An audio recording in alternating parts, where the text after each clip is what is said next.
I mean, Door County it's kind of a magical place.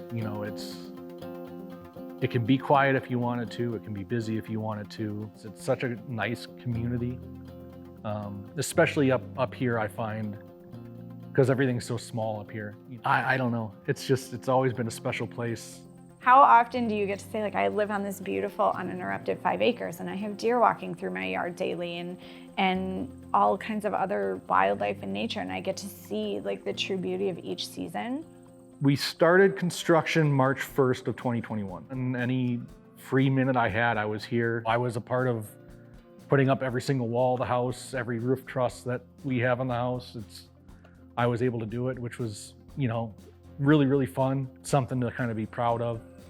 I mean, just to know that he put up all these boards and he did all this work, and every relief spot where you can see that the nails were pounded in, I think that does just make it so much more of a home.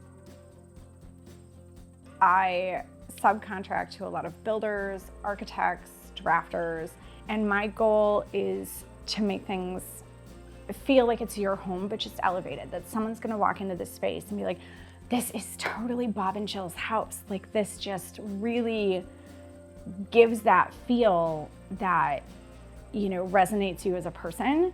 And when it came to selecting our cladding, it was, how can we respect the space? We did the silver weathered in the front, so when you're driving past the house, like, you can see it, it's clearly there, but it kind of buffers the back building. And so when you're driving, no matter what the season, no matter what the patining of the meadow, it's kind of absorbing right into the building. And then we're set against a wall of pines, and so the black really then connects with that, and it just feels natural in the space. It's forever changing. It's 1 month from now, it's going to look different than it did, the month prior, and season after season, it's going to look different and it's going to change. And I think that'll be, I don't know, I'm looking forward to 10 years down the road, seeing what it's going to look like, I think it's something so neat to be able to watch this grow as we live our life in this home, and that it's not always going to be pristine, and that it's this continued story of this house and this space with us in it.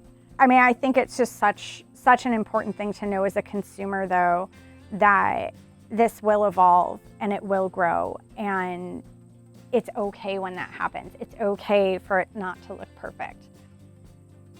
When you're picking out these things that are fairly permanent when you're building a house, over the big picture, like, is it worth shortchanging yourself? I don't think so. But also, when you're spending this kind of money, you're going to need to take the time to understand what you're purchasing. And I think it was such a fantastic experience with Nakamoto because, we reached out, we had email dialogue and phone calls with the sales team and with Bill, and really got to workshop through like our concerns, our questions. You're getting this relationship and this assistance in some pretty heavy ways. What does it mean to you to have built your own home for your family?